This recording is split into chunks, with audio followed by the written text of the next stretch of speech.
Everybody.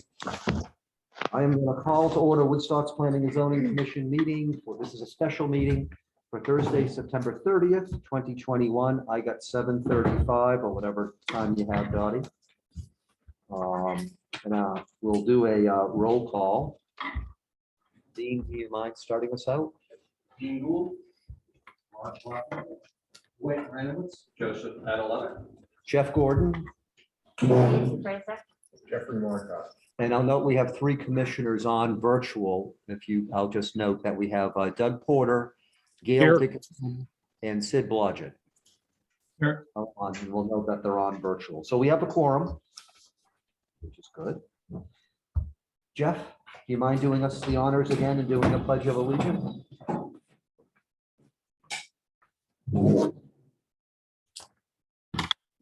Allegiance to the flag of the United States of America and to the republic for which it stands, one nation, under God, indivisible, with liberty and justice for all.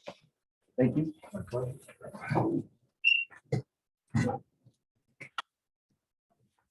As I did at the last meeting, I'll note just for our process, this is not technically a virtual or hybrid meeting for the public, but since we are allowed to have some commissioners attend via virtual at their request, we are doing so following the state law. So we will note that. And thank you, everybody, for wearing masks in accordance with what the town hall wants to do.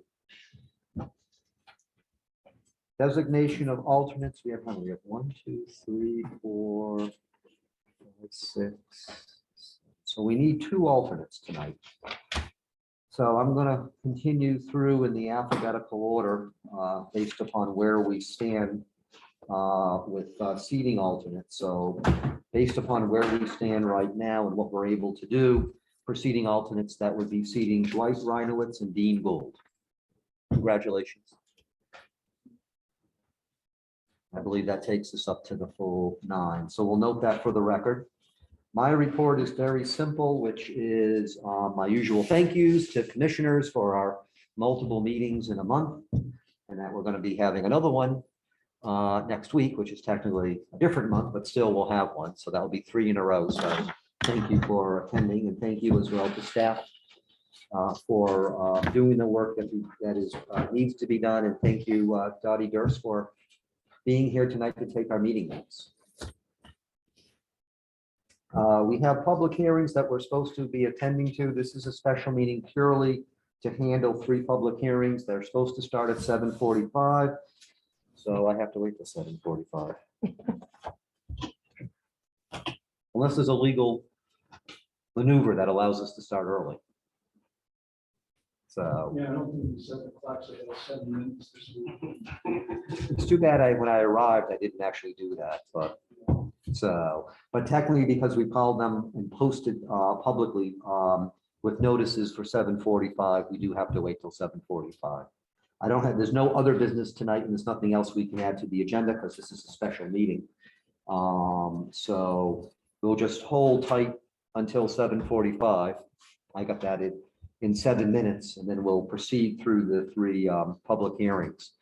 There is a document, a memo about public hearings. If you're not familiar with public hearings, there's a document there to describe what is a public hearing and some of the rules. I'll go over that anyway when we begin the public hearing. And I'll just state that each public hearing is its own separate public hearing. So if you wish to speak on one of the items, you have to be speaking when that public hearing is actually called. So everything just needs to be for each public hearing as far as any comments, questions, that type of stuff. Other than that, we'll just hold tight for 6 minutes and then we'll go accordingly. You have all the maps and stuff, right? That they sent you? the Yeah, updated they're ones? right here, yeah. Okay, good.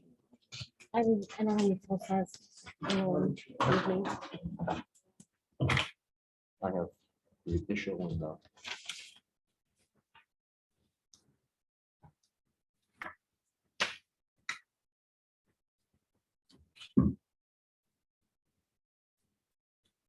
I still have to do the agenda for next week. Do you want me to write it up? I was just going to, I'll write it up and send it. Okay. It's just going to really be what I- Okay. That's what I thought, but I just wanted to check. So we're. We did that for a few minutes. Okay.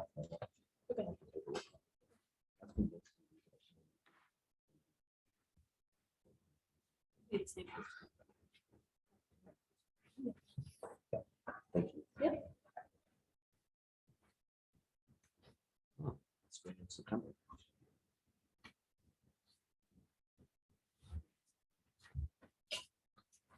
Years ago, I married my first wife. 27.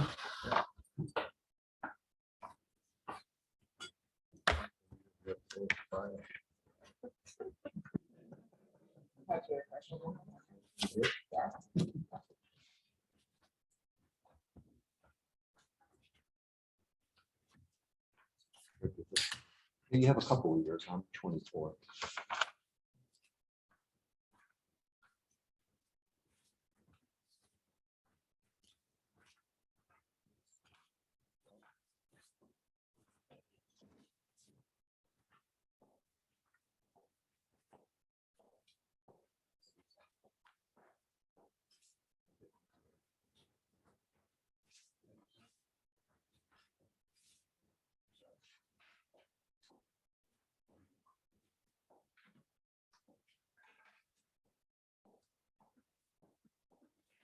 And a little fever.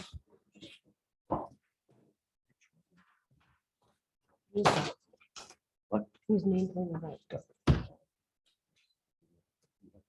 Or do you have- I can't- Mhm. So just- Thanks.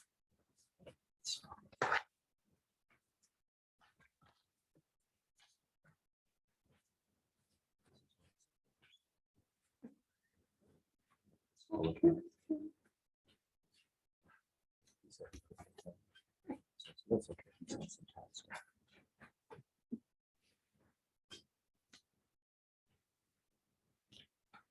Stopwatch function.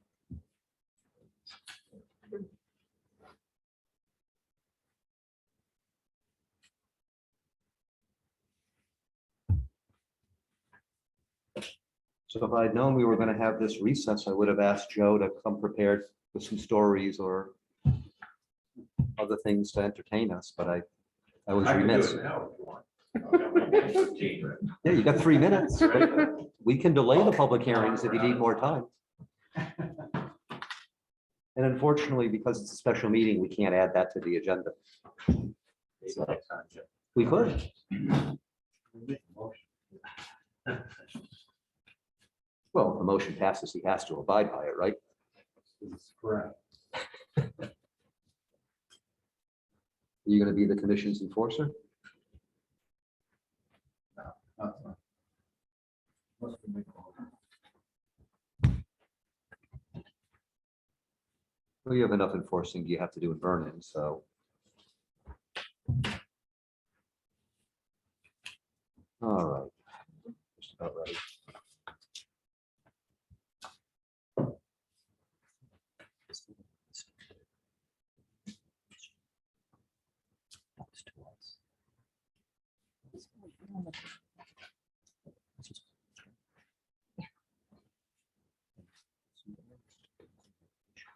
She says, "I don't know as long as you maintain it."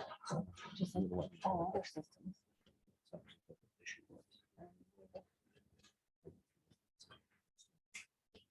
I should have asked for more information on the road. We can understand what's.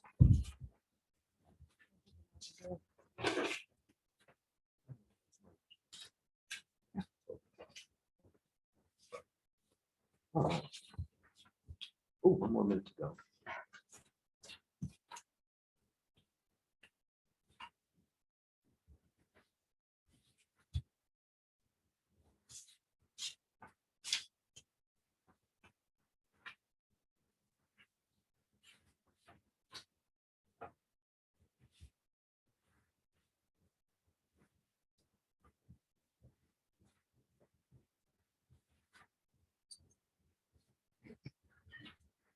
Just let you know if someone was thrown in.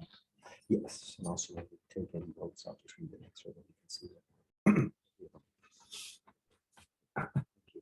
All right, I got 7:45, so I'm gonna go ahead and start our public hearings for tonight. So the first one is agenda item 5A. This is SP 6520838, 150 Route 169, Woodstock Academy, care of Christopher Sanford. Map 6395, block 64, lot 11, construction of 156 new parking spaces at the Lewis Center for the Arts. Now, let me get my.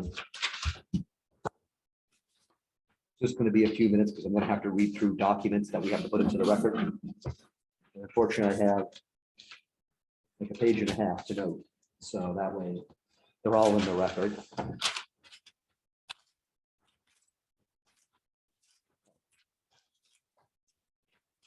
So, just to remind people about the public hearing, this is a public hearing that's only going to be on this one agenda item right now. The public hearing is the only time for the applicant's representatives, members of the public, even the commission and staff to a degree, to be making comments, asking questions, that type of stuff. You're not obligated to speak. If you, however, do wish to provide us something or speak, you have to do it during the public hearing. Once the public hearing is closed, then it's certainly a public meeting, but the public, even the applicant and the applicant's representatives are no longer then involved in the deliberation that the commission has to do to ultimately reach a decision with that. Usually we do end up limiting people for how long to speak, especially when we have a room full of people. But we usually will give people 5 minutes to speak for the first time. If you wish to speak for a second time, it needs to be something new. If it's just to say the same thing you've already said, then you could be ruled out of order. But speaking for a second time, we usually will give a couple of minutes for that. It does depend upon, what the circumstance is. We try to be as flexible as we can, but we certainly do give time to the applicant and the applicant's representatives since it's their application that's before us. But we have the public hearing notices. This was on the Norwich Bulletin on the 17th and the 24th. So that meets what we're supposed to do, Delia. And I know the answers to some of these questions, but we have to have these in the record. The fees have been paid. You have to ask Ashley. Fees have been paid, right? I believe they are. I believe Yep. so. And a complete application as far as what was submitted, other than we'll note the documents and what we're waiting to get. The public hearing sign was posted. I did actually see Yes. it. So that was posted. Property owners within 500 feet were sent notifications. I believe we have that documentation. Yes. And just to note our timeline, we received the commission on the 19th of August.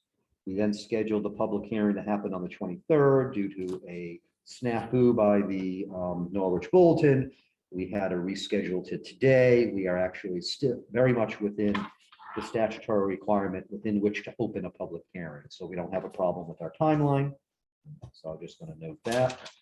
I'm going to go through and note the documents we have. I'm not going to read them all into the record, but by so noting them, we'll enter them into the record. We have maps and plans dated July 20th of this year, 8 sheets. We have maps and plans revised dated September 2nd of this year, 8 sheets. We have the application dated August 2nd, development review checklist dated August 2nd, notification to water company, I believe that was dated August 4th, notification to state DPH. I don't think there was a date on that one. Request for a waiver of zoning regulations. I believe this is coming through to say the regulations for Article 5, Section B, subsection 2P. I think, however, that's not correct. Right. That should be for Article 5, Section H, subsection 3D, which is about a request to have a waiver of a traffic report by a professional traffic engineer. So we'll just note that we did receive a waiver request, but we're just going to note for the record what is the right part of the regulations it pertains to. I'm sorry. Did you withdraw that? Well, we provided a Yeah. draft report based So- on DTI's comments. Right, but we'll get into that during the hearing because I have a note about that, whether the waiver request is really even needed. But we'll, I'm just noting for the record the documents. We have proposed erosion sediment control bond dated August 3rd. documentation of property owners being sent notifications. We actually got the copies, and so that's in the record. We have Planning and Zoning Commission meetings from June 21st, 2007, the public hearing, and then the commission's approval with 5 conditions of approval, which was special permit SP 56507005. At the time, that was Hyde School on Route 169. Map of Amherst College of South Woodstock dated October 3rd, 1980. We have documents from CHA dated September 7th of this year regarding special permit evaluation criteria statement. We have the document from CHA dated the same day about a traffic statement. We have memo from Delia Fay dated August 24th, design professionals letter dated September 1st, and follow-up email dated September 9th. And also another email dated September 24th. We have a drainage report that is listed as July 9th. Was that big gigantic document? Is that the drainage report one? Yes, I Yeah. would think so. We have Connecticut DOT District 2 letter that stated denial August 17th, but we did receive tonight. What did I do? What's my copy of it? I just grabbed it. But we did receive tonight from Mr. Parent an email that's dated today regarding that an approval letter is in the works, but we don't have an approval letter. So we will discuss that. So I'm just going to note that here in the documents. We have a letter from CHA responding to comments by Delia Fay, Connecticut DOT District 2 and design professionals dated September 7th. We have Inland Wetlands and Watercourses Agency meeting minutes of September 13th with the approval of the permit issued to them. And we also have the town wetlands agent approval form dated September 13th. And we have correspondence between Pete Parent of CHA and Maureen Marco of NDDH regarding if there's a need for the B51D dated August 30th. We have Delia Fay's notice to the fire marshal, the town highway department foreman, and the conservation commission chair dated August 24th. And the fire marshal's report, I believe it was an email dated September 8th, 2021. And correct me if I'm wrong, Delia, we haven't received anything from the highway department or the conservation commission. You can see, they're not required to send us anything. Right. We're not required to have to wait for anything. We don't usually get something from the highway foreman or Suite Road. Usually no, but we're not required to wait for any of them, for those to weigh in anyway. So that's not going to hold up anything on our end, actually. So, okay. So those are all the documents that are in the record. I know there's a few that went out by email, I believe. I think there was one or something that went out. So we'll be showing stuff up digitally. I'm going to open this up to staff first. Delia, you reviewed this? Yes, I did. Anything you wish to say with regards to, from a staff point of view? Everyone on the commission should have my memo dated August 24th. And if you have any questions on that, we can go over it. The proposed ENS bond is $7,975. And the special permit application is required to be certified should you approve it. And I'm not the engineer for the town, so I asked Suzanne Choate from Design Professionals to comment on that. And she did in her letter, she felt it was fine and could be certified. Okay. Anything else, Delia? Certainly we will get into stuff during the rest of the public hearing. Wetlands Agency had sent their, I don't know if it was a concern or their comment about swirl technology. So we sent that to Suzanne Choate at Design Professionals to comment on it, and she was fine with it. They've been around a long time, and as long as they're maintained, they'll work fine. Anything else, Delia, at this time? No, Okay. We know who you are. Thank you for coming tonight, but if you could still nevertheless state your name for the record, we would appreciate it. Good evening, I'm Pete Parent, CHA, special engineer, representing the applicant. Steve, you wouldn't mind moving to the next section?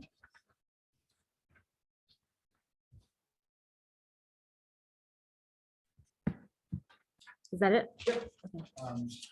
So for anyone who's not aware, the Luce Center is the southernmost academic building on the Academy's South Campus, which is the former high school campus, on the west side of Route 169, directly across from Luce Middle School. So the Luce Center hosts a variety of activities from school-based functions to community-based functions. It currently has about 55 parking spaces associated with it. But the building itself has a capacity for about 1,000 folks.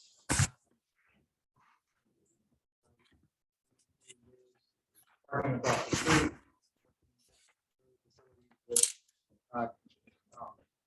The transportation between the athletic complex and North Campus when they have other events.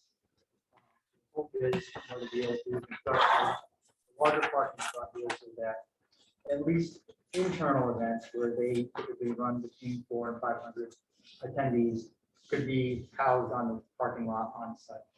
So we're proposing to add about 155 parking spaces here. With the reconfiguration of the existing parking and that sort of thing, it's just under 200 spots total. And if you move to the next. Obviously, adding this large parking area, we're increasing impervious area considerably. Stormwater requirements, we've got to treat for water quality and we've got a series of catch basins that collect all the flow from the new parking area. It discharges that flow to a swirl chamber, as Julie mentioned.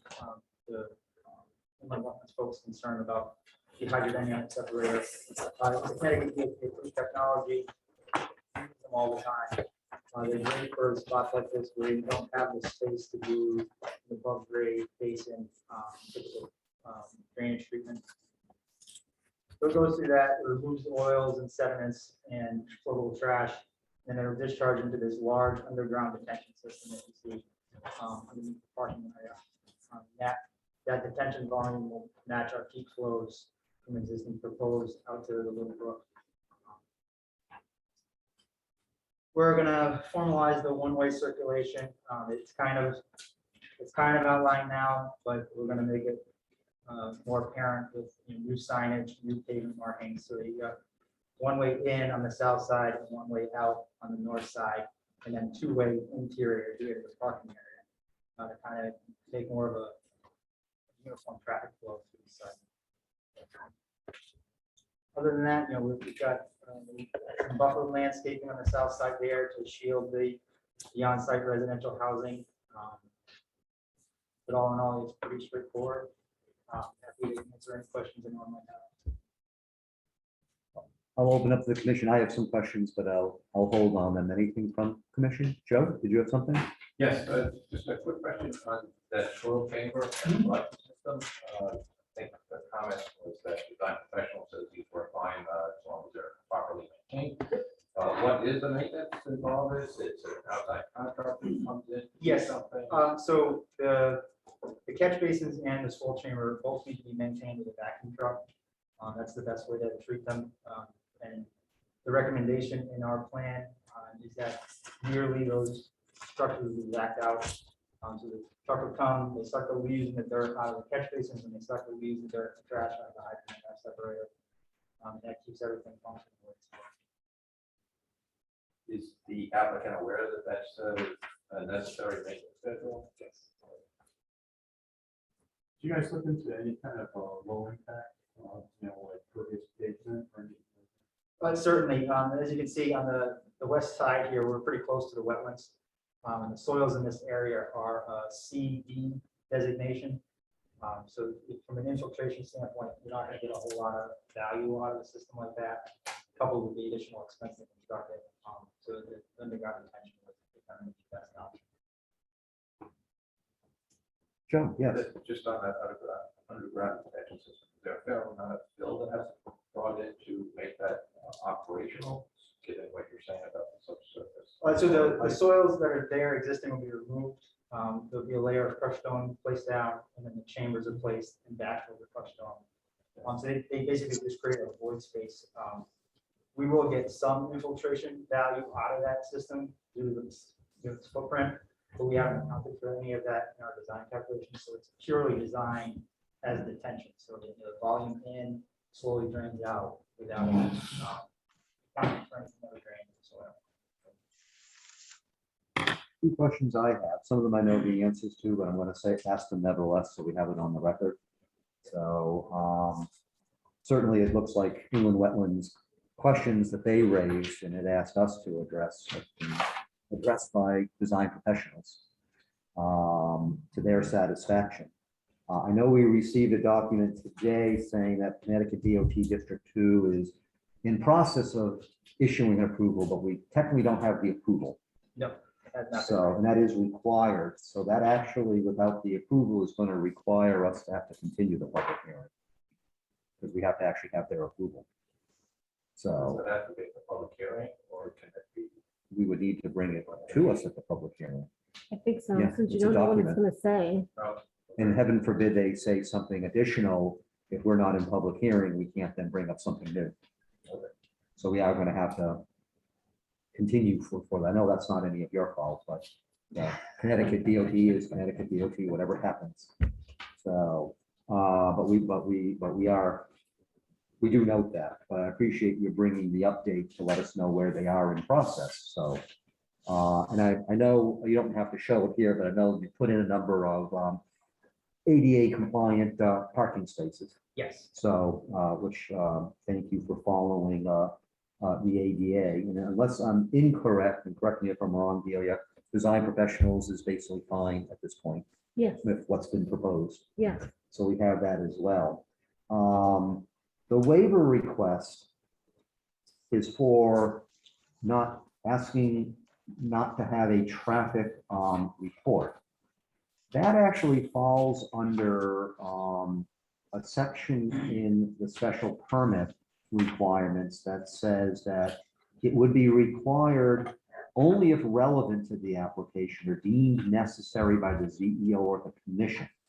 In which case, then if we feel a traffic report is not needed, then there wouldn't need to be a waiver request of it. I believe design professionals stated they felt the traffic statement was good enough. Well, they had said they wanted something. Yeah. And so then they did review what was submitted and they were fine with it. And anything from your perspective, Delia, staff, relative to the traffic statement, No, needing a formal traffic report by a traffic engineer? no, I think if what they've submitted it satisfies Ms. Schultz, I think it's fine. And if the commission were to feel that that does meet the requirement, we technically wouldn't have to vote on a waiver. We don't take votes during public hearing, but it is something for us to be aware of, that it's one of the items that isn't mandatory unless we feel for some reason it needs to be. So we can note that as far as whether we really feel it needs to have a waiver. I know you submitted the waiver request to cover. which Yes, I well, appreciate. I was actually operating with an older set of regs where it was a requirement Yes. and not something that the commission had any leeway on. And what we did when we went through the permit requirements is to try to make it more user-friendly and less cumbersome. We took a lot of things and moved them into the maybe required, because if it turns out it's not required, we don't want to necessarily have to put people through a process of having to go through 10 trillion things. And we just say, well, it's nice, but we don't need it. So, but it's nevertheless good to have covered the base, because that's fine, but I'm just noting it for the record. One thing in our regulations that is required is the location, dimensions, and length of sightlines for each driveway and or curb cuts. My understanding is the sightlines are pretty good on that road, so I'm assuming. Yes. Do you actually have any? Is it, there's did I a miss it? in sightline there? definition plan. Okay, so as long as we have that. So, but Yeah, otherwise there- it shouldn't be a problem with In the sightlines. neighborhood of double the required. My understanding is DOT hasn't raised Did I any. go by it? No, I Any think it's the issues? last sheet. Yeah, so, And DOT has looked at that anyway, yes. so. And if they had an issue on a state road, they would have flagged it. One of them did on in the middle of the screen there on the right hand side. I just want to make certain we have it in the record for the sightline, so that way we can note it. We do pay attention to sightlines, but as long as they're in there, they seem to be more than adequate. So Is that what you were Scroll down looking? a little bit, there's a table there that shows. what's shows the required. sight lines down there. That little bit of text there.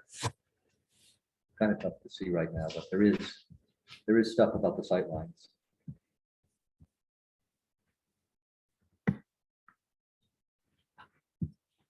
So the 30-mile-an-hour coastal zone, so that would meet the required intersection site distance would be 335 feet.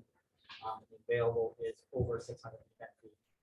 Although it's still within the school zone, that also has a sign that says 25 miles per hour. Correct. So, I think the 85th percentile out there is somewhere closer to 40 now.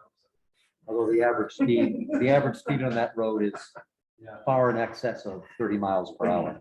Because I've had times gotten past during the day on that road, which I always think is amazing that someone does that in a school zone.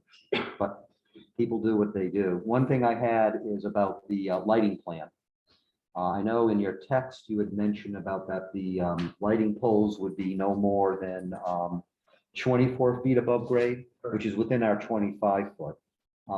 But did I miss it? Was it actually on the lighting plan? I believe it's The called sheet. out in the plan. But on the sheet itself, I On think the sheet sheet number itself. 4.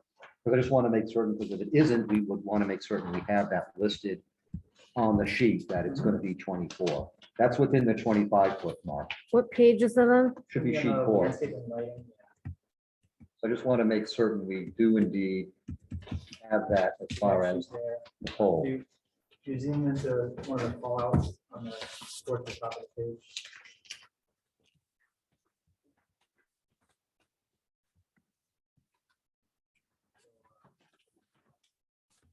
Tripod mounted dark sky blue area light, you can budget model, mounted at 24 feet. Okay, good. I just want to make certain that we have it in there. I appreciate you looking at the International Dark Sky Association, because when we crafted lighting regulations many years ago, we looked into that. Had lengthy discussions about that, so that's actually good in that regard. That addresses all of that, and correct me if I'm wrong, NDDH said there really was not anything they had to issue anything on. Correct, Maureen indicated that neither a B100 or a B51B were required. One question I had is the fire marshal's comment. He mentioned something, I want to make certain that there's a fire lane, emergency access, but I'm just trying to understand, and if you can help me understand that on the thing. What exactly was he talking about trying to make certain? I think he said some spaces would be blocked off or something would happen Yes, to make that's- certain. That's something that him and Mr. Sanford had worked out on how they're going to. Didn't sound like it was going to impact any of the new parking area. It had more to do with the circulation around the building. Did you have something? Can you just state your name for the record? Thank you for being here. Yes, hi, my name is Mike Suzie. I work for the Academy, the Associated Schools for Finance and Operations. I met with the fire marshal. Okay. His request was when you come in the driveway, the first spots on the right, if for events, when we have large events, it would block off 4 to 6 parking spots with cones. That would suffice for him as far as if they need to bring a fire truck in for the event. Or any type of emergency apparatus. Correct, and I think that allowed him to approve the project on his end. Yeah, he did say that with this plan in place, he didn't have any objections to the parking lot plan. So it's my understanding that you guys will be working with him in his office about how to do that type of stuff for events. Thank you for the interjection. Oh, thank you for answering my question. And then one other thing I had is, I know that you're going to be putting up some signs about, one way or whatever, which we allow that type of stuff in our regulations without any type of permit. I didn't see anything where where the Academy is proposing any other signage. I don't believe there's any new signage proposed as far as. Okay, so that's not part of this application then. I didn't think there was, but I just wanted to be clear. And Delia, correct me if I'm wrong, but the ENS control plan, I know design professionals Yes. signed off on. Yes. Anything so- from your perspective relative to it? No. Okay, So later on, when you're going to make a decision, don't forget to certify it. yep, I have it marked down on one of my pages here about that. Usually you're very good reminding us.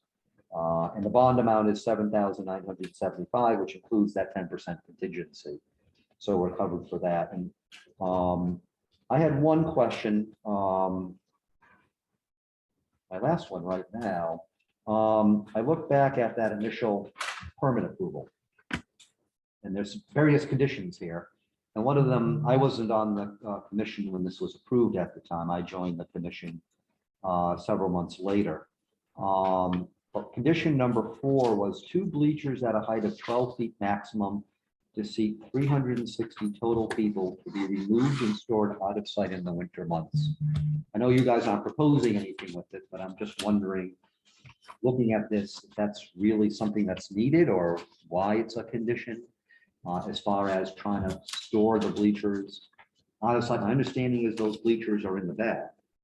Yes, they're by the athletic, Right, turf field. not off by the road. Right. Yep. So, and I'm just raising it as an item during the public hearing because I'm just not certain why there is that condition? Is it really needed? I know it's not part of this application, but I'm raising it anyway, just kind of interest. So, but so that way it's on the record during the public hearing. Did you have a question, Joe? No.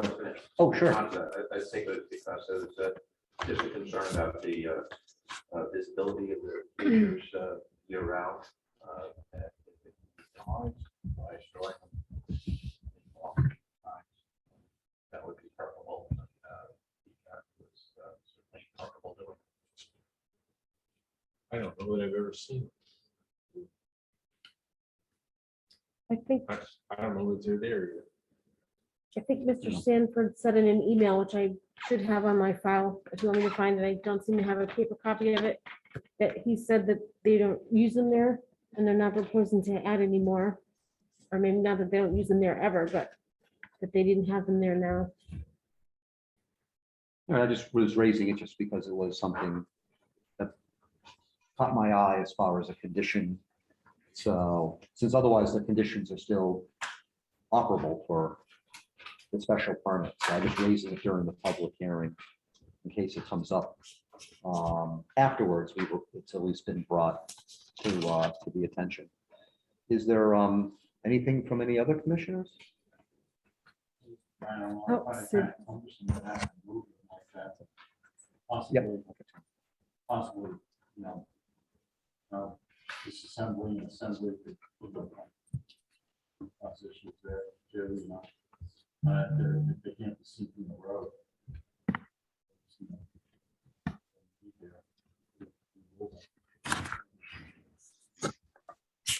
Sid, you had a question?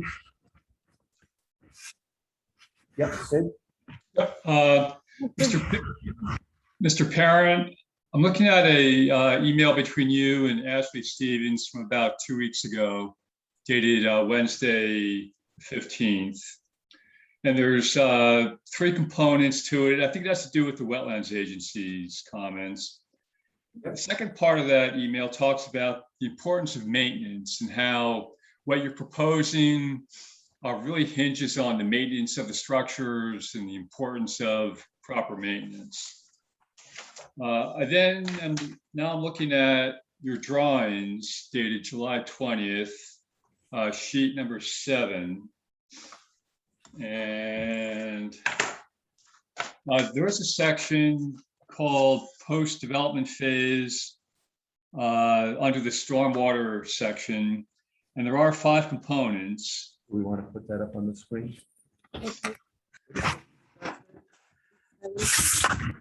Sheet 7. That'll be sheet number 7, Delia. Okay. Way over on the right-hand side, kind of towards the bottom.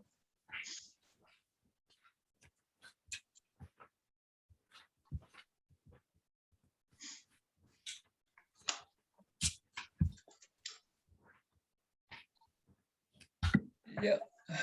That's it. Do you want to let me know where they are? So you just scroll down to the post- Sure. talking about post- There, you got it right there. Yep, that's good. Perfect. Yeah, that's good. You can leave it right there. So as you can see, that there are 5 components to this, and really only the 4th one talks about who's responsible for this maintenance. And you do mention the owner is responsible. So that appears to only apply to the hydrodynamic oil and particle separator. Is it your intention that the owner of the academy is responsible for all maintenance of the stormwater structures? Yes, the owner would be responsible for all post-development maintenance of the system. Okay, because it is very important, especially if the system isn't maintained, it backs up, it's cold weather, it freezes, and at this point, it's less of a water quality issue, but more of a public safety issue. So what I'd like to suggest, or maybe even if the commission agrees, require, is that there be some statement somewhere saying that all 5 of these components will be maintained by the owner, including inspections and cleaning, just like it says under the 4th one, the oil and water separator. Celia, did you have something you wanted to add? I was just gonna state that generally, it's always the owner who's responsible to maintain their site. Right. Yeah, I agree. And it should be. And I don't think anybody disagrees with that. It's simply, I think, worth stating for the record. And it's just a little unusual that that responsibility is assigned only to that 4th component and not the other 4. I think that would probably be in addition to, which has to be on file with the state anyway. So they're gonna have to most likely redo their stormwater plan. Refile that with the state. It's usually kept on site. Anything you wanted to reply? No, it certainly, the amount of development here is going to require a stormwater pollution prevention plan. It's going to outline all these same details in a narrative document form.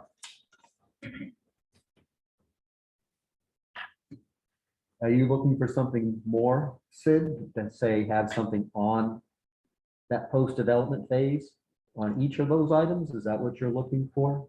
Well, either that or a statement right at the top or at the very bottom saying that, you know, all 5 components of this stormwater operation and maintenance schedule is the responsibility of the owner. I just don't want it to fall under the town.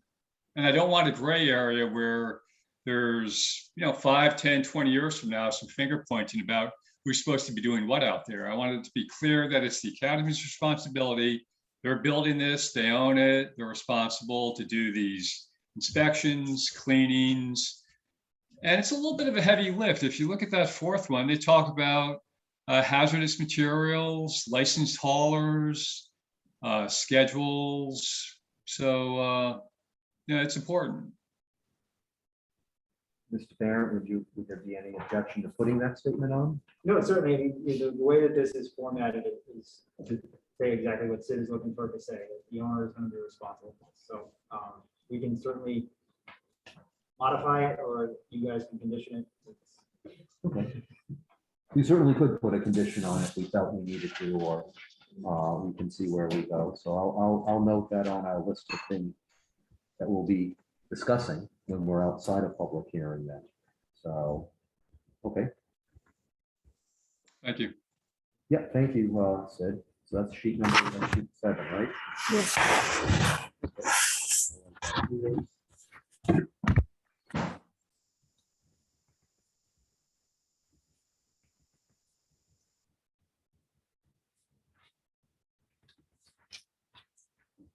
Okay. Did I miss anything, Doug or Gail? I don't know if there's anything you had. I didn't know if your hand was up or if anybody else there. Okay, I'm all set. okay, I'm all set. okay. Anything from other commissioners? Okay, was there anything further? Otherwise, I'm going to open it up to the public. Absolutely. All right, are there any members of the public who wish to speak or have anything to say? Thank you for coming tonight. If you can please state your name for the record. Sure. I'll just remind you that we have the 5-minute rule. Okay, I'll try to be talking fast. My name is Myra Pratt. I live at 116 Route 169. This is my husband Gary. We are property owners that abut the headmaster's house. Have several concerns. One of my concerns is this is an additional 156 car parking lot. Does that mean that you're still going to use the middle school and the across the street parking? So I do have a concern about traffic. You kind of joked a little bit tonight about the traffic on the road. I can tell you for sure, people do not even go 40 miles an hour on that road. The average is 55. So traffic is a main concern for us. I'm concerned about the drainage.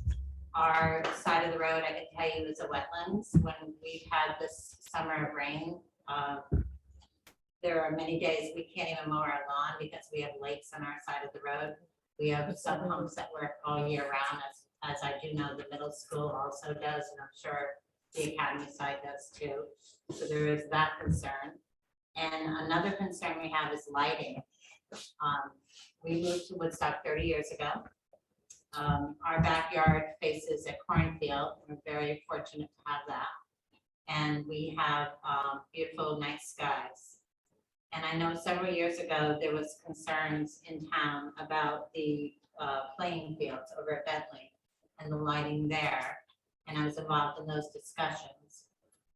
And the property owners that abutted those fields didn't want the lighting to impact. And I understand that the parking lot is necessary for the cultural center to maintain its business. I get that. But is this lighting going to be 365 days a year? Because right now the lighting, we see the lighting from our house, and I don't want to become. It's been fine up to this point. Let's put it that way. But you're proposing 20 more lights.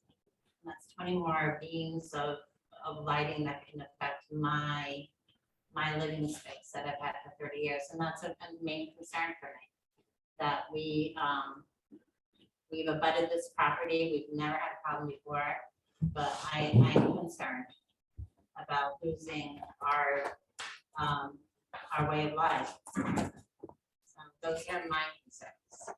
And Sarah, Gary, if you have anything you want to add. Well, I'll recognize you after. Okay. So, But those are my concerns. thank you. I'll recognize you if you wish to speak. Thank you for coming tonight. Just please state your name for the record. Oh, Gary Pratt. Yeah, we're concerned about the lights, pretty much. In the drainage. There's a lot of drainage into the front of our yard now. Worried about it getting worse. In that, the light going to be all the time. Only during the event is. If it's going to be something constant, we'd like to know what it's going to affect. If you wanted to Sure. address the commission and answer that. So I'll go through, starting with the traffic. So the building itself isn't changing. So the capacity of the building is the same. So there won't be larger events, it's just that the smaller events that they do have, parking will be maintained on their property versus having to use parking across the street or parking at one of their other facilities and, busing people across.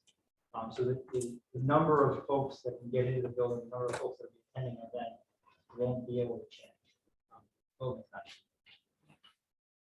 From a drainage perspective, as I mentioned, we're kind of creating this new parking area, and that whole area is graded into a bowl. So no water that falls on the new parking area is going to run out into 169 or run uncontrolled into the Little Brook. Everything's going to go through the new drainage system, the treated for water quality, through the hydrodynamic separator, and then the underground detention system is designed to control through the 100-year storm the peak runoff rate of water that falls out of the site. So what What runs off the site now through a 100-year storm event will be the same rate of water that runs off the site under the development condition. So it shouldn't change anything from a flooding impact on nearby properties. And then from the lighting perspective, you know, you can speak more to what the intent is for window lights around. The lights are designed to be dark sky compliant, focus on the parking, no offsite. The existing lights that are out there now are old lights. These new lights have very focused, they're LED. You don't get the spill and the up glare that the older lights have. So while if you look in the direction of the academy, yes, you're going to be able to see their lights when their lights on, but it shouldn't be any impact on your actual lot. Your lot shouldn't be any brighter. But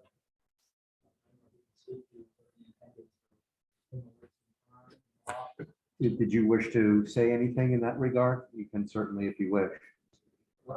We haven't had that discussion as far as the intent, if we're gonna put them on timers or anything like that. What we have talked about is that the new lights are much more efficient, focused. That was, we're trying to improve the lighting as far as the environment, both from the energy standpoint. And if I just may follow up on that, I know you have a lighting plan, which I believe is sheet 4. yes, And I believe there's a ISO diagram showing the lumens. yes, My understanding, you can't have more than 0.25 lumens going beyond the property line. That would be the case that you're exceeding that. right. Yeah, so we're down to 0. Yeah, that's my understanding on the ISO diagram, that it would be 0 even before it gets to the property line. If I read your diagram correctly. It's a little difficult to see the numbers, but they're kind of all in there. But if I'm correct, we'll have to open it up. I think a lot of these here are zeros. Yeah, so we bring everything up to 0 when we do this. So the outside perimeter of that is 0 foot candles of light from the light. And the total amount of lumens that you're proposing is actually within the total allowable. I know you have a calculation, Yes, which I did the math and it came out correct. So you guys are within the allowed total lumens for that per the regulations. But I think the important thing is you get down to 0 somewhat quickly, I think before you even reach the property lines. yes. And that's the design of the new lights. You know, they're supposed to be very focused and not spill out beyond where they're intended to go. And our regulations, as you know, do speak a lot to that as far as the shielding and things like that. So my understanding is the light fixtures and lights themselves are complying with all that type of shielding and where the light is going, where the light isn't going. Yes, according to the manufacturer's representative, I spoke to the particular light that we have specified here. Actually, each individual LED diode has its own little shield on it.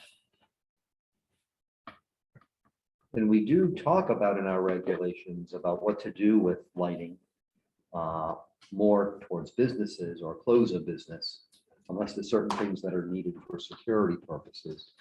So, but that will be something I would direct your attention to in our regulations as far as what we talk about when, especially in the middle of the night, if lighting were not to be needed, how that is or what there is with regards to any safety concerns and things like that. But we did build that into the regulations. Joe? Well, since it sounds like a very well-designed lighting system, but if there is a concern raised, perhaps some considerations that you were talking about these, some consideration might be to perhaps turning off half of them. No event is there, no parking. So there's still some lighting or some level of security, but perhaps after the standards are all. Instead of having them down. That's when you be closed early. Well, you know, in our regulations, that this is actually, well, in my book, it's page 102, but it's Article 6F, which is lighting, and this is for the does talk about lighting shall be turned off or if necessary for security purposes, illuminated at a reduced lumen level 1 hour following the close of business. So we do have stuff in the regulations about not necessarily wanting to have lighting on full all through the middle of the night if there's nothing going on. Correct. And You know, certainly that- from a, just from an energy and cost standpoint, you want to have lights on through the night and they don't. Especially the way that Eversource is going with delivery distribution charges for electricity going through the roof. So, but that is noted as far as where we stand. My understanding is that the lighting plan does conform to the regulations when I looked at all the details of it. It is still, a concern, and we spent a lot of time on our lighting regulations to address a lot of these types of things. So. Is there anything from any other member of the public? Anything otherwise from the commission? Or from Delia? Did you have anything else? No, I I'm think we all went through some. Is there anything additional, Mr. Parent, for tonight? I can go also. Okay. Well, as I mentioned earlier, because we don't technically have the Connecticut DOT approval,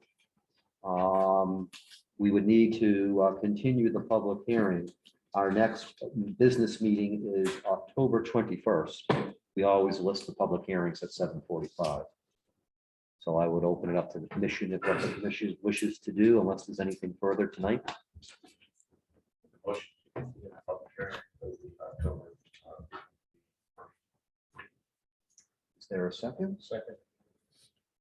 at 7:45. So motion by Joseph Adeletta, seconded by Jeff Markot to continue the public hearing for the Academy's special permit modification to our business meeting on October 21st, 2021 at 7:45 PM. Is there any discussion? Hearing none. All in favor? Aye. Aye. Sid, is that an aye? Yes. Okay. Anybody no? Any abstentions? That so passes. So we will see you on October 21st. Thank you for coming tonight. Let me this away. Thank you for coming. Let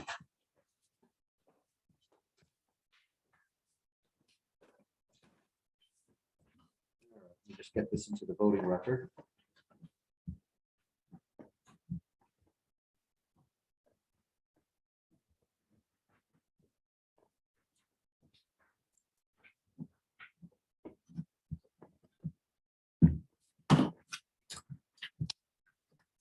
Okay. Take us then to agenda item 5B. This is a proposed text amendment for the purpose of establishing a temporary limited moratorium on cannabis establishments in the town of Woodstock. Zoning regulations, Article 3A2. I just want to say a couple of introductory things. This is not designed to ban cannabis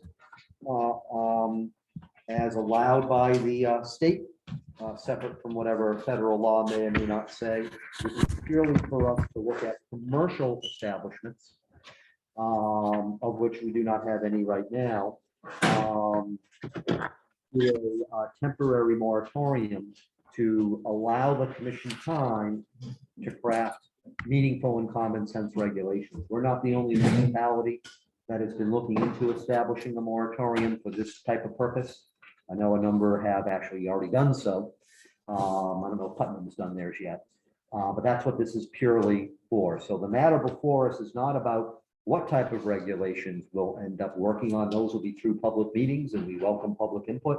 This is purely for discussion of having the temporary limited moratorium for the, really, it's the commercial establishments as defined by the new state law. This public hearing has been noted. When was it noted here? Here. August 31st, and that's public registry. We have the legal notices. It looks like the 17th and the 24th. It was noted. We do have the proposed wording up here. The commission did review this wording. This is wording that came from our town council. So that way we would have wording that is appropriate and legal. So we do have that here.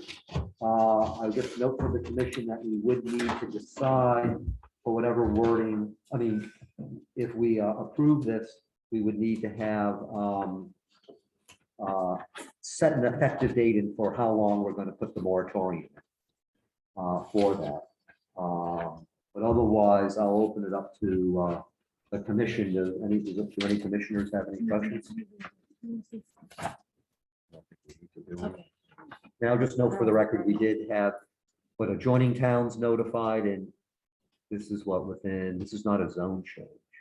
No, but for text amendments, I have to do Right. all these notices. So all the appropriate notices that needed to be done, looking at the new checklist that we use in the office, have all been done. So, and we didn't receive any correspondence from anybody or any town or the new cause. Okay. So, but we will have to, at the very bottom of this, it says an effective date that we say it becomes effective on blank and shall remain in effect until blank. So that will certainly be something when we deliberate what we wish to decide as far as the time frame, how long to have it for. So we want to make certain we have enough time to craft regulations, but we don't necessarily want to give ourselves like 10 years to do it. So, but otherwise, we will need to do that. I don't know if there's anything from commissioners, Joe? Can the word be such that we put it in no longer than 12 months, so that if the moratorium, get the regulation figured out in 6 months, we do it 6 months? If the Well, we language is could. really upper limit, not a firm limit. Well, my understanding, and I'll ask Attorney Roberts this, if we were to say we were to give our time frame from, say, from today and 1 year from today, and we craft regulations in 6 months, we can always, but undo or end the moratorium before it's otherwise effective end date. Is that correct? Yes, absolutely. I mean, it doesn't mean you have to sit around here sitting on your thumbs until a year from now, if you come up with something in 4 months. Joe? And I would recommend we put 12 months or 1 year from the date it's enacted. Okay. Unless you think it's going to need 2 or 3 years. So, I would hope not, although we've done some projects that have been 5 to 7, and I'm not advising that. okay, and presumably if we are stuck, we could extend the moratorium. Attorney Roberts, we could do that. If we are reaching, we could decide to extend it. I don't think we can extend it indefinitely and make it a de facto ban. No, that's exactly right. I mean, you can extend it as long as there's a legitimate reason for the extension other than we don't want to do it. I mean, the alternative is, if you think it's going to take forever to come up with appropriate regulations, you can enact a prohibition and then you feel that at some point in the future. But I think, the way other towns are sort of approaching it is the same way that, that they're not going to wait forever. They're going to kind of see what other people are doing, see what the state program rolls out to, pick a year, and if they come up with something they're comfortable with before they put it in place. Originally, the state was talking about having provisional licenses issued next spring. I think that's probably be next summer or about a year from now, I guess. The point when anybody's going to be getting provisional licenses, and the town will probably either have been approached or not approached by people prior to them, because there'll be some kind of pent-up interest. But in the meantime, you can think about whether and where one of these would be, either the dispensary or the cultivator, where that might be appropriate in town and under what circumstances, whether it's a special permit or a site plan or how you want to regulate it. You can have those conversations. I think the only other recommendation I would make is, kind of talking to the Board of Selectmen sooner rather than later, just to make sure that they're not, heading in the direction of putting out an ordinance to prohibit it, just so that nobody wastes their time trying to draft regulations if the legislative body is being asked to go in a different direction. I did speak to the first selectman. He had told me that there was no plan by the Board of Selectmen themselves to initiate that. I know there can be, I think in the law, it says there can be a petition of people to call a town meeting, but no one's done that yet. But right now, the Board of Selectmen are not planning on their own to propose an ordinance to ban it in town. So But that is an option for the town. You say that. if the town wants to do it, and that's a different process that has to go through a town meeting. Okay. Otherwise, barring that, we are able to regulate it as we do other things zoning. Within the confines of what's listed in the state law. And of course, we can't reference the character of the town per state law. But otherwise, it seems to give towns, municipalities, the zoning authority otherwise do it. There are a number of towns who do have some regulation. And some drafts that I've seen from some towns are more looking at security issues, whether or not where in town to put it, so it's not like next to a school or something like that, and what to do as far as that type of stuff. But otherwise, this will give us an opportunity to be holding meetings, and it is on our list. We have discussed this, that we want to be taking this up to get input and look into what type of regulations to have. So this moratorium then gives us the opportunity. In addition, per the state law, because of the population of Woodstock right now, the state will not allow any more than one cultivator and any more than one retailer.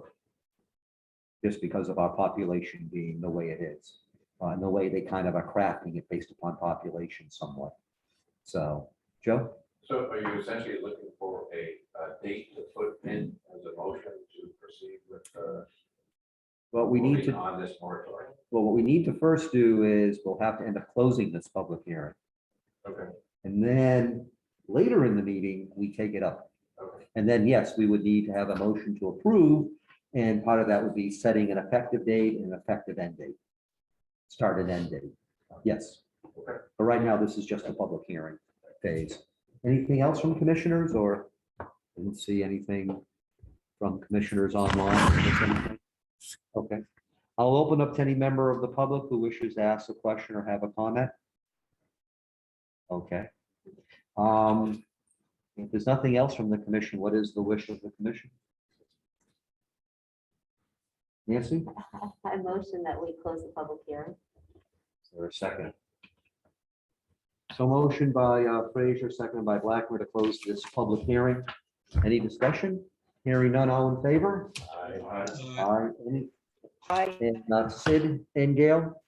Aye. Okay, we'll note that their ayes as well. Any noes or abstentions? I take it that that passes. So this public hearing is closed. We will cycle back to that soon. So stay tuned. Let me just record this in the voting record.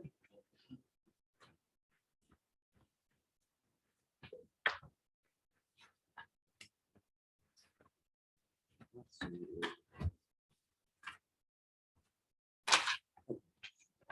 That's taken care of. That takes us to the next agenda item, which is 5C. This is a proposed text amendment for the purpose of updating accessory apartment zoning regulations. I know the commission has talked about this, and the reason we're bringing it up is actually effective tomorrow, I believe.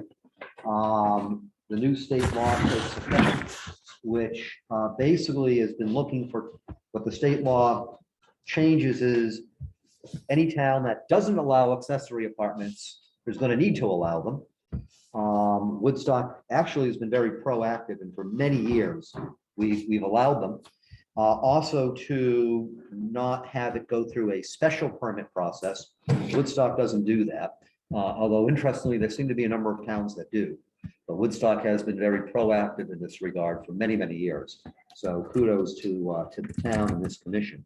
And also what they're doing is they're setting a maximum net floor area for an accessory apartment of not less than 1,000 square feet or not less than 30% of the net floor area of the principal dwelling, whichever is less, except that we can have regulations that allow it to be even bigger, if we wish. So we had discussed that we had raised up a proposal.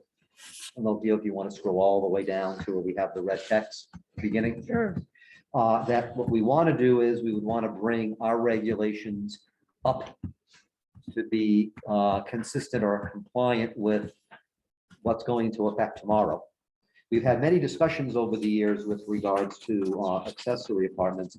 This is off of a memo that I had given the commission on July 6th. Where are you gonna start? No, you can just scroll down more. Some of this stuff will be, yeah, you just start there. But actually, previously, if you go back to 2005, we had allowed 900 square feet, up to 900 square feet, or 33% of the gross finished floor area, which is very, very similar to what the current state law is. And then in 2013, it was just 33% of the gross finished area. It got changed. This was for single family residential. 2014, it went strictly to 750 square feet. And then it listed minimum lot size of 1 acre. And that's been in effect ever since. So what the proposal is basically, in a very simple way, is to say that, yes, we are indeed allowing these, which we already do, but to change what was listed for what we set for the maximum, which would be to move from 750 square feet to basically what the state law is going to say, which is 1,000 square feet or 33% of the net floor area of the principal dwelling, whichever is less. This is, we don't, we can certainly, we're going to need to be looking at affordable housing anyway, for the fact that we are going to need to be coming up with another plan of affordable housing for state law as well, that we're going to be working and looking through. So certainly if we felt at some later point at any time, we wanted to make changes in this, we certainly could. The commission has done that over the years anyway on accessory apartments. So any change we make now doesn't necessarily mean it's locked in stone. If we, a year from now, say, well, we would like to raise it up to even more than 1,000 square feet, we can always make changes in that regard. We just can't make it less than what the state is now codified into state law, if that makes sense. Delia had raised some points as far as I tried to put in some wording to see if we could make it fit for different parts of the regulations. I may not have, with some of the wording, fully matched it, but some of it we may just end up not needing if it turns out that some of it we don't have to do. But otherwise, Delia can mention some comments that she has. I forget mentioning the notices. So, well, I mentioned that we Oh, you had did. notified everybody. Okay. Yep. I thought it was last. So, nope, we had. But, really what I think we're trying to do and what this proposal really is trying to zero on is that, we're certainly allowing an accessory apartment for single family dwelling. And of course, these structures have to meet other aspects of things like setbacks and anything that might be required for building code or for fire code or for public health code. Those things apply anyway, but really the key part would be that letter C. That's really the gist of what the state law would apply to us specifically, since we already allow these things without special permit and some of the other fuss that some towns do. But probably to make it easier to understand some of this would be, Delia, did you want to comment on some items that you had flagged that you thought we just didn't need to make change, or something that I had put into this proposal and it turns out we just don't need? Sure. There's text in there talking about how stating that the apartments don't have to be affordable. There's nothing in our regulations now saying they have to be affordable, so I didn't really think it was necessary to say they don't have to be when there's nothing saying they do have to be. Can I just follow up on that? Sure. I thought the state law made something to that effect about affordable, saying something about that. That's why I think I put that in. I'll have to look into it, but I thought it said something about pertaining to something about affordability. Yeah, it says you can't require the accessory dwelling units to be affordable. That's in the state law. Right, so since nothing in your regulation says they have to be affordable now, stating that they don't have to be affordable, it just seemed unnecessary, but if you want to add it, that's fine. I don't think it causes a real problem. One way or the other, whichever we wish. The only reason I put in the proposal was that's what the state law said, so I just copied the wording. And then I had some comments. Did you want to scroll that up higher so we can just see all of the parts of that? Did you want to go through these in an order from A through F, and we can just go through them if you have any Go through questions? my comments. Right, but I don't know if Okay. we wanted to go through it in an order. Well, I tried to write them in order. Okay, I have paper copies and I can email you guys that are online. I can email it to you tomorrow. you can see, or they can see, do you have this digital to show up? Yes, I believe I do. So we can show it that way. digital, and you're providing this to us, so we can show it digital to, they can see it, and everybody else can see it. Joe, do you mind? Thank you.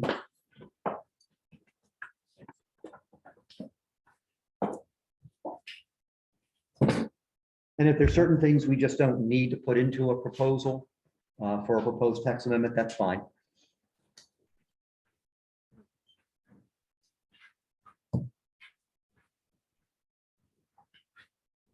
Is that the one there, memo? I don't know. Yeah, there it is. Excellent.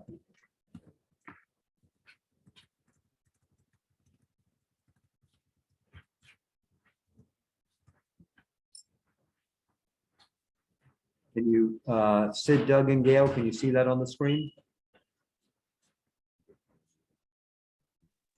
No, Yes, I can, thank you. I can't. Oh, Oh, well, I'm looking at what Delia sent out in the package, A through F. yeah, Is there but you something see, else up on the screen? It's on the screen. You don't see the, I guess I could stop sharing and redo it, but it's on my screen. You don't see a memo from me on August 19th? up on the screen? No, I see what was mailed out, Article 4, Section A, number 6, accessory apartments, A through F in red font. Huh, you're gonna have to reshare your screen. that's what she's trying to do right now to see. This way, everybody can see it, and we can go through and see where we stand with the proposal. But again, the real nuts and bolts of it is to basically make certain our wording is consistent with the new state law. So you still can't see that? Well, we see the Windows. We're seeing your directory. Yeah, that's it. Huh, that's Um, interesting. It's in at the top of your screen sharing is paused. Oh, How do I unpause it? No idea. why don't you hit the, Click What? stop sharing. you are, no, it says you're screen sharing. It's now green. Just a moment. I think I have to open the file somewhere else and then. Okay. Okay. We appreciate you helping.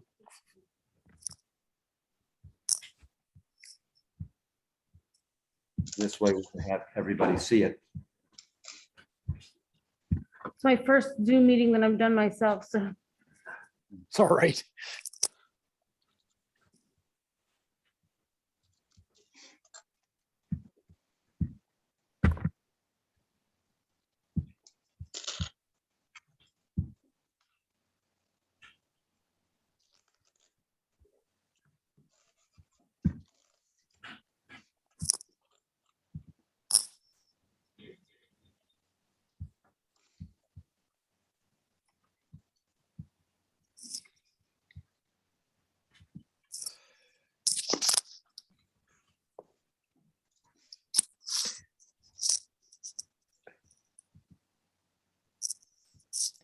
Now, if it's not working, can you just email it to us? I'm sitting here with my iPhone next to me.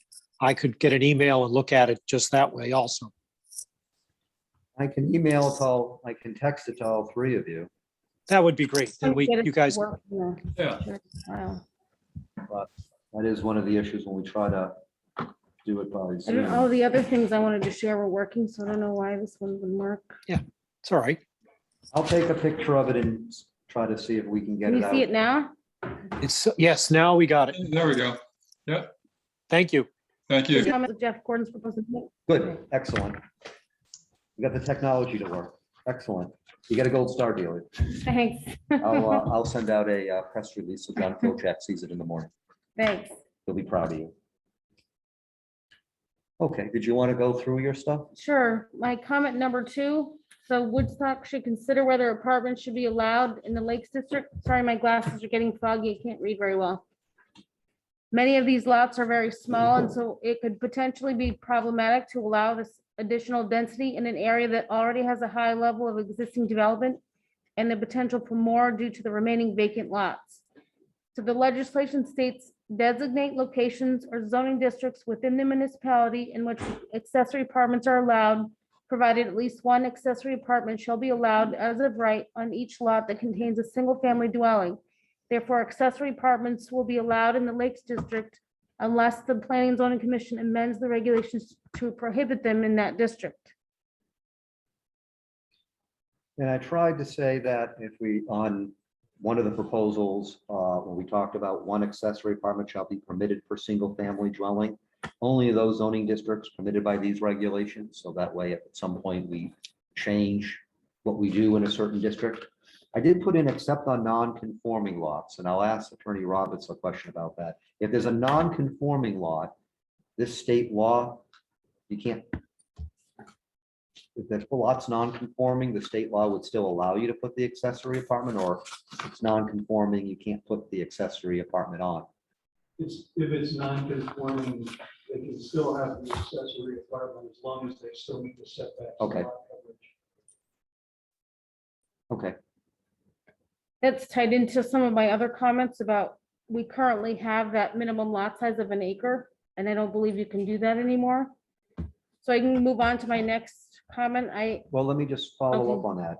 If we currently say it has to be a minimum lot of an acre, is that allowed per state law now to put that in, or it just has to be single family dwelling if it otherwise meets all the other provisions of the regs? Is that, do you know, Rich? Well, I think if you put that requirement in for basically vacant lots, or lots that are created after now, probably permissible, but if there is a lot that exists now that is less than an acre, it would still be allowed to have an accessory apartment, notwithstanding the 1 acre minimum, as long as they meet the setbacks. So you know, deal with septic and well and so forth. So we wouldn't necessarily, we don't necessarily have to keep the thing that says minimum of 1 acre. That's in our regulations now. Or it's not needed for us to do per se. Right. Yeah, I mean, I was gonna say a couple things after you. Sure. finish With Delia's, but she covers a lot of the things that I was gonna say. Okay. It's just So gonna kind of suggest maybe some. it was my understanding under the new statute that you can't have a minimum size, that you have to allow the apartments on any lot that you allow a single family home. And Woodstock, in their zoning regulations, technically has a minimum lot size of 2.5 acres. But you also have a section in your regulations that says you can build on non-conforming lots. And we have approved subdivision lots were still valid lots. They're less than 2.5 acres. We even have subdivision lots that are less than 1 acre, and they're still valid lots. So we have a lot of lots, and especially lots in the lake districts that are less than 1 acre, that are, in many lots, more than those lots that are less than 2.5 acres, that would all be allowed to be built on with a single family home. Therefore, they would be allowed to have the home with the apartment. So that's why I've identified the locations where we currently have our minimum lot size that to have an apartment, and it was my understanding you couldn't have that anymore. I think the language is that if the lot currently is improved with a single family dwelling, it basically as right accessory dwelling, if it's a vacant lot that's non-conforming, they can also have an accessory dwelling unit as long as they meet all the setbacks too. So we wouldn't then have to have anything that says a minimum lot? If otherwise there's a single family dwelling and putting an accessory apartment in accordance with what the state is now saying, if it otherwise meets setbacks and everything else like that, it would be allowed. But if it doesn't meet any of that type of stuff, you still bump into those rules. Separate from the minimum lot. Right, because it's a non-conforming lot. So your comment, Delia, is that we don't need or shouldn't have to put in something about minimum. Right, it was Lot my sizes. understanding, not that Okay. you don't need to do it, but that you cannot do it. Okay, that's fine. That's helpful for us to know, and that's why we go through all of this in an orderly manner. So that would mean that one of the things in the proposal would be about having a minimum lot size. You're recommending that based upon the state law, we no longer have that listed. Right. Okay. So that's helpful for us to know as we go through. Okay, But like I said, up above in comment number 2, if you had concerns about those very tiny lots, you could do what the law allows you to do, to designate which zone you're gonna allow this in. and that may be something for us to look at a future time when we really go through overall about what we're doing with our affordability plan. Again, anything we do with this to bring it up to speed to the state law, which at a minimum, we have to bring it up to speed to the state law. There's no question about that. We can change later. I didn't have it So- in my comments, it just occurs to me now, but the lake districts have lake associations and they may have their own rules about not allowing apartments, but they can change their own rules however they want. Correct. We don't regulate or enforce their rules, so you'd want to have your own rules, even if you think that they already have maybe a prohibition against apartments, because they could change that. Well, they have their own deeds and covenants, whatever. So we may say something's allowed, but they may have in their thing, nope, you can't do it, and you have to abide by whatever private thing you've agreed to. Right, I just meant if you were So- relying on them to prohibit them, they could change it and then they'd become allowed. Right, now otherwise, and that's why I didn't right now in this proposal, when we proposed it, didn't put in about anything specifically for the zoning districts. I just said, one accessory apartment shall be permitted per single family dwelling, only in those zoning districts permitted by these regulations. I wasn't otherwise looking to prohibit, but that would give us future flexibility to say, well, we've looked at this and a year from now, we've decided we don't want it in a certain district, for example. But that's a different type of analysis for us to look into. And did you have anything else as you go through your stuff, Delia? And then, I think it's your comment 4, require setbacks, lot size and building frontage less than or equal to what is required for the principal dwelling, and require lot coverage greater than or equal to that which is required for the principal dwelling. That's the state statute. Okay, so then my comment is that the recent legislation does not include an allowance for a required minimum lot size, which we went over before. Yes. And the current zoning regulations includes minimum lot sizes that will need to be removed. And I list which sections. And then if you want to have a section on apartments, I think that can be helpful because the zoning officer can flip right to that page. But I think the standard should also be applicable in the applicable zone that it applies to, because someone might go to because that's where all the other standards are. You don't have standards like on sheds in the shed section, and houses in one section and garages in another. So one of the things in this proposal was to try to create this new section just on accessory apartments, so that way you could see something all in one. That's what is listed on page 6 of this document, where there's Article 4, Section 8, creating a new Section 6 called accessory apartments, to try to have everything kind of as best as we could in one section, that if we wanted to see about accessory apartments, you can see it there. You're suggesting that it's fine to do that, but in other sections, still keep things that are applicable in those? you don't want someone to go to the section that applies to the district that they're in and then not know about another section about apartments because they, So because it for- would be inconsistent when all the other standards that apply to things in that district are all in that same article. So one thing then would be if we create an accessory apartment section, one of the things in this proposal was to delete out certain things in other sections, such as single family residential, it looks like subdivision, and I think there was something else in here about where we talk about those different types of housing. Also include Lake District. You're suggesting that we can keep stuff in there, Right, not take certain things out, but we have to change it and update it. right.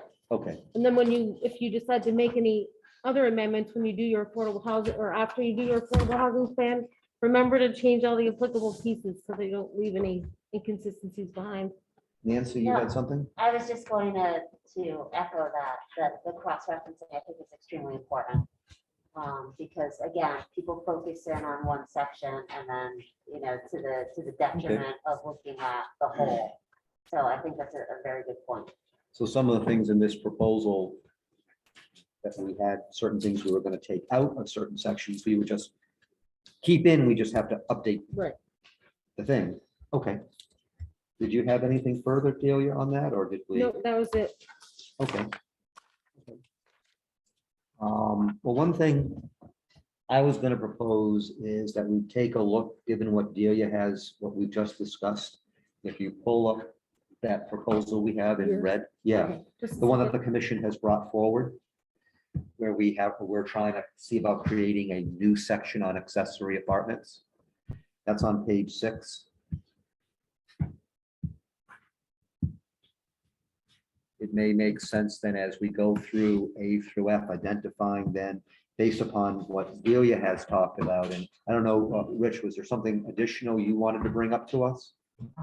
That you wanted to give us input on? Yeah, I mean, basically, the only thing I wanted to say was that two things. One, this doesn't really take effect till January 1st. So we don't Oh, need to January worry 1st, about okay. turning to a pumpkin at midnight. We haven't acted on this. The second thing is that, if the state requirements and regulations don't work well for Woodstock, and you think you have, what you've drafted here is appropriate and creates opportunities for accessory requirements, you can opt out of the state requirements and adopt your own regulations. You just need to do that by January 1st of 2023. So, if you can't fit your size 12 foot into the state size 8 shoe of, accessory dwelling units, you can opt out of it. It takes a 2/3 vote of the commission, takes the approval of the Board of Selectmen to ratify it. But, it gives you the opportunity to kind of customize your own regulations. And I know, at least one other town in the area that has painfully small lots. In a couple areas of the town is just sort of formed by the concept that they could have accessory dwelling units added to every existing single family dwelling unit. As a matter of right, without any kind of oversight or analysis. And they will probably soon be initiating the process to opt out of it, but at the same time, looking at adopting regulations that, may not necessarily require a special permit or something like that, but, could mirror your regulations, the ones that we've drafted, because I think 3 out of your 7 things include sections like on nonconformities and minimum lot sizes that are probably problematic under the state statute. But if those are things that work well for you and still, kind of in the grand scheme of things, create additional housing opportunities, you can opt out and adopt your own regulations to create those opportunities. But that would have to be via an opt-out mechanism. Well, I mean, it would be two things kind of done at the same time. You know, you propose your own regulations and you opt out of the state requirements so that, you can have the minimum lot size, you can address, significantly undersized lots. And not necessarily have to hope that NVDH turns them down when they, try to add the additional 2 bedrooms or whatever. I'm just throwing that out there as an alternative to trying to, cram your regulations into the template that the state has created for you. And we are going to need to be taking back up affordable housing anyway because of a separate state requirement. And we're going to be looking at stuff in general again. So accessory apartments, we've always included in our view of housing in general. But it's just so that, I don't know if any commissioners have any other questions about what Rich and Delia had or any comments? Let me just. Well, those are pretty valid concerns. Lot size, real physical reality. Saying every lot, single family dwelling can put a accessory apartment on. Knowing that the Lake District has its own association, that they have some things, some regulations. Just may need to consider this a little bit more. The opt-out sounds good. Ultimately, when we get to that point, we find it better that our draft regulations fit Woodstock better. Description from the state regulations. Anything from anybody else? Nancy? I'm just making sure I understand it, but because I'm a little bit concerned district, because having dealt with a few different things, I do know in one certain area, and I can't quite remember which area, but there are the covenants that do not allow building like a garage. If you have a single family dwelling and you have a lot that's adjacent or across, they will not allow you to build a garage for your lot. The way that is circumvented is putting an apartment above the garage, because then it is a single family considered a dwelling. So if we do this,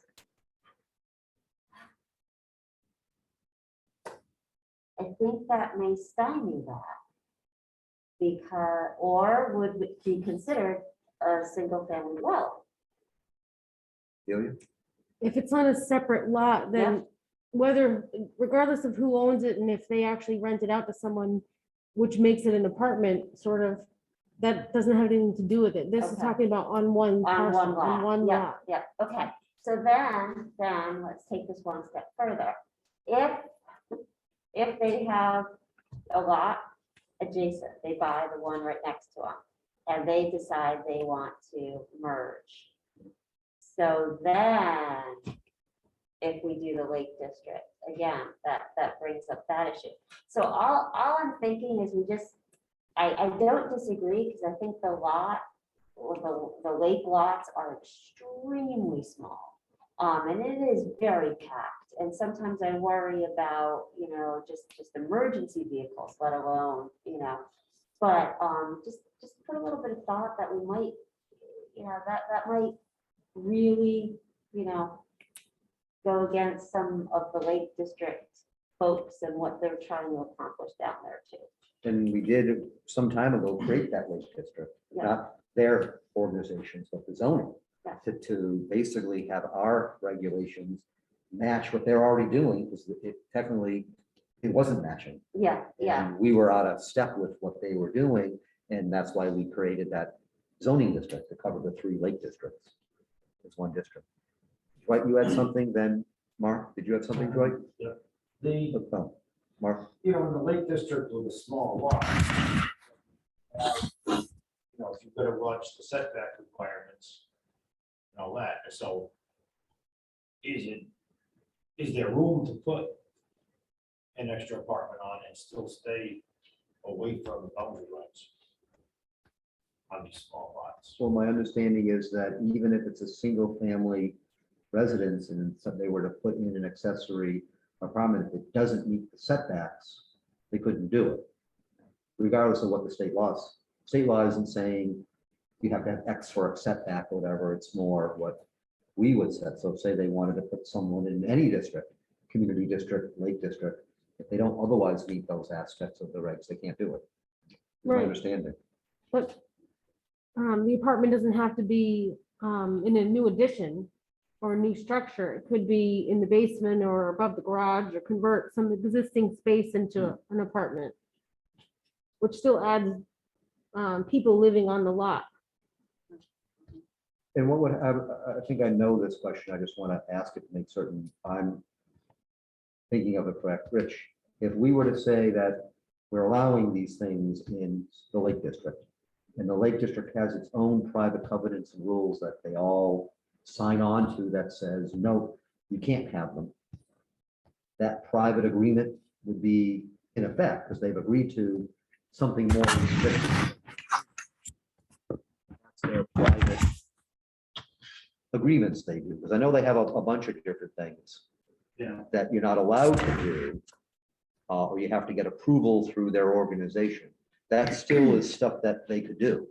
Yeah, that's correct. The statute only tells you what can and cannot be in your zoning regulations. They have, declaration of covenants or things like that that say,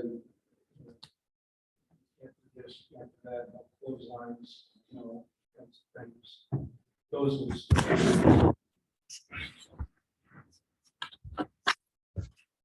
Was there any, did I miss anybody's hand, or was there anybody online? Yeah. Lake districts too, but most of the lots are like 0.25 of an acre. Hmm. And, being septics and wells, overburdening the area. Nancy brought up a good point about roads. A lot of them, I think, Lundy's got 7 miles of unpaved road. It's hard enough for apparatus to get down the roads as it is. The other thing too, I think now we're getting into the fire marshal stuff. Like you mentioned the fact of, finishing off the basement. Now you're talking about egresses and safety. So there's a lot of concerns there. I know the deed and covenant restrictions, I believe on 2 of the tax districts only allows for dwellings of 1.5 stories. So it'd be very restrictive. Joe? The state proposed regulations allow a town to designate areas, right? My understanding is, and correct me if I'm wrong, Rich, we could say which districts to allow them in. Correct? So, and I'm thinking we probably should get the Lake Association people, at least communicate with them to suggest that maybe that's an approach that P and Z designates all areas of town except lake districts to satisfy whatever the regulation, which may be supported by the lake districts if they have these deed restrictions already. But I think it will need to communicate that with them. Make it pretty clear that that's an approach we're considering. Allow accessories everywhere in town except. And it wouldn't otherwise apply to the industrial district. We're not putting single family residences in the industrial district. For our Exclude regs. that too. It would be automatic because we don't have any in there, but yeah, it's really the community district and the lake district, because some of the other districts we have are not districts in effect right now. I mean, they're in effect, but they're not being used. Right. Like the Village Green District there isn't a Village Green District right now, even though we allow it. So we can certainly reach out to the 3 lake districts. Get their input. We did that prior to creating the districts. And they were all in favor of creating the districts to match what they were all doing. And that's how we came up with that wording for that district. And they were all fine with the wording we created. So we can certainly get that input from them. I can reach out to them and get their input as far as, what's up. And again, if they want to have something more restrictive in their own private covenants, that's up to them, certainly. So, okay, Particularly if, and I would suggest we continue this public hearing and then make sure there's an invitation to those representatives of those districts to come to the next public hearing. We can certainly reach out to them. One thing I would also suggest if we continue the public hearing is we can rework some of this wording to take into account the input we've gotten further from Rich Roberts and from Delia. Yeah. And work on the wording better and put in some things where Delia's saying, well, some sections that we should keep things in. What wording do we need to then bring it up to be consistent with the wording that we want to put into this new accessory apartment section? So we can work on that. I think Delia identified a section that I had missed, so we could certainly be working on that. And then we can bring that back and see what the new wording is, and wording we don't need, we just don't have, and we can do that as we're continuing to get input, because if we've already identified some things that we should change some of the proposed wording on, or we don't need, we might as well see what that looks like when we bring it back up at the continuation of the public hearing. Did you have something additional, Delia? Yes, not about that specifically. I just had rethought what I said about there being lots of properties less than 2.5 acres and a smaller number, but still a lot of properties less than 1 acre that are buildable. I didn't mean to imply that all land in town is buildable, because exempt parcels, which are those remaining land not to be used for building or for agricultural purposes that are on subdivision maps, if the lot was created improperly or via the exemption, then they're not a buildable lot. So I didn't want to confuse anyone. I'm not saying everything is buildable. Right. Although some people think everything is buildable and they find out later that it shouldn't have been buildable, but that's a different story. So in that regard. So it sounds like what we'll need to do then is to continue the public hearing. Well, I can certainly reach out to the folks in the Lake District and give them some, some updates and encourage to get some input. And then we can work on whatever wording changes we need to work on to take into account what we discussed, since this is a work in progress. If we continue the public hearing, our next business meeting is October 21st.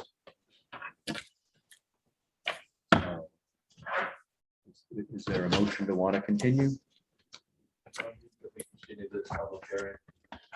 So, Is that you, Joy? sir. Both of you okay if we put in the motion 7:45 PM? Sure. Okay. Oh, actually,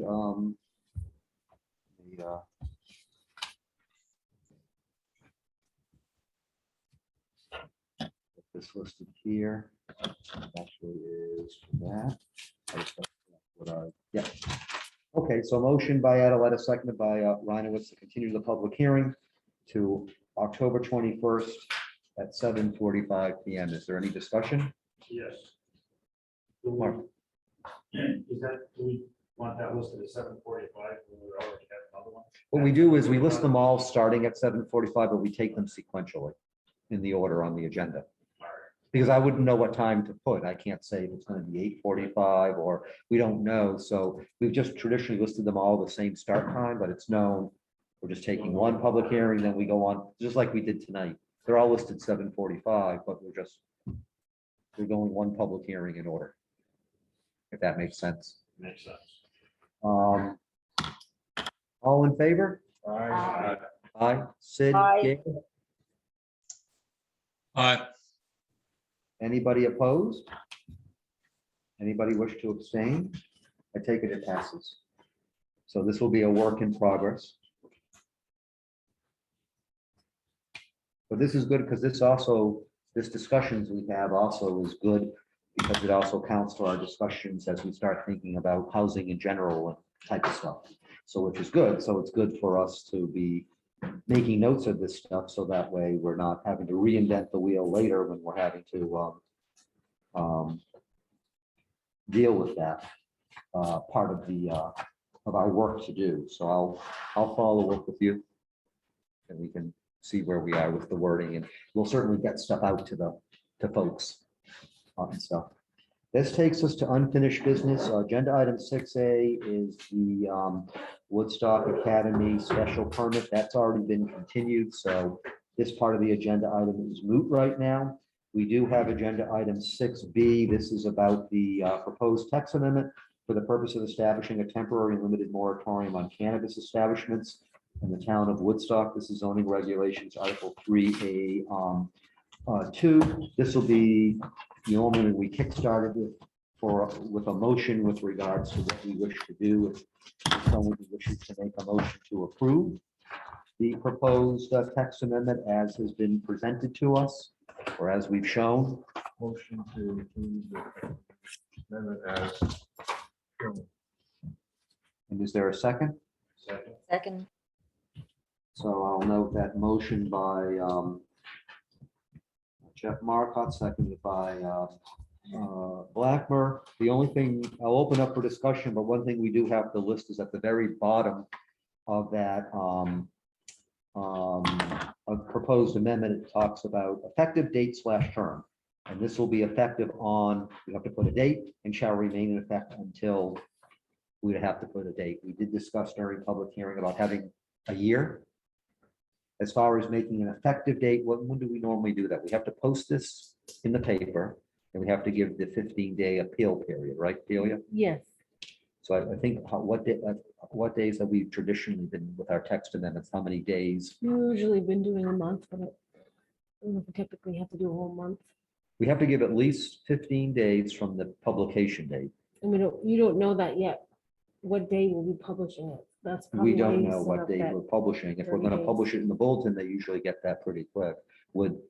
So we have to have at least 15 days from today, but it needs to be more. Would we do 21 days, or did we, if you said we've done 30 days before, however many days, we have to we have to cover at least a 15-day appeal after it's in the paper. The end of next month, at the end of the month. So October 31st, Halloween. So do you want it to say October 31st, to say Halloween? Jeffrey made the motion, but he's okay with that. Well, that's a Sunday, so. That's fine. Yeah, October What was it? 31st. What was it? 15 years ago. How many years ago? 15. So you're saying make this effective on October 31st of this year. Correct. And if we do a year, that would be, the end would be, it shall remain in effect until October 31st, 2022? Is it for a year or for up to a year? Well, right now, if we were to do it, the wording we have is this temporary and limited moratorium shall become effective on October 31st, 2021, and shall remain in effect until, and if we're going to look for a year, we would plug in October 31st, 2022. But we had talked before, and the input was that if we in 6 months come up with regulations, we don't have to keep the moratorium then extending beyond that. We can end the moratorium, because then we've created regulations. So it will give us basically an effect up until, from one Halloween to another Halloween. So you made the motion, Jeff. and you That's fine with seconded me. it. As far as to approve the temporary limited moratorium, set the effective date of October 31st, 2021, and shall remain until effect until October 31st, 2022. Yes. Okay. You okay with that, Mark? Yes. I'll open up for discussion. Is there any discussion on that? Okay, all in favor? Say aye. Aye. Okay, anybody opposed? Okay. That is so noted. Let me just write down the voting thing so I can turn this in. Okay, so we will note that. So that's in addition to the voting regulations, but you're not going to print a whole new book for us, right, Delia? No, for this, no. Okay. That's too bad, because then we could choose new colors for the cover sheet, for the cover of the booklet, but oh well. Then the next one is agenda item 6C, which is about the proposed tax amendment for updating accessory apartment zoning regulations. That item is moved because we've continued for that. That takes us then to agenda item 7. Gail? Move we adjourn. Who seconded? I missed. Mark? Okay, so motion by Dickinson, seconded by Blackmer to adjourn. Anybody wish to say no to their motion? And without objection, I take it says yes. And we have what time? I got 9:29 or whatever time. you have done. Thank you, everybody. Thank you, Jeff. Thank you, Delia. Thanks, Jeff. Sure. Just you're welcome. before you guys online log off, you were able to see everything otherwise and hear everything? Yes. Yeah, for the most part, sometimes the audio wasn't great, but it was generally pretty good. Okay, I don't know if there's some microphone we might be able to plug into the Probably get a laptop or not. camera that goes up Yeah, here. yeah. We could try to do that and see if the audio's better. Okay. All right. Good night. Thanks, Jeff. Good night. Thank you, everybody. Good night, everybody.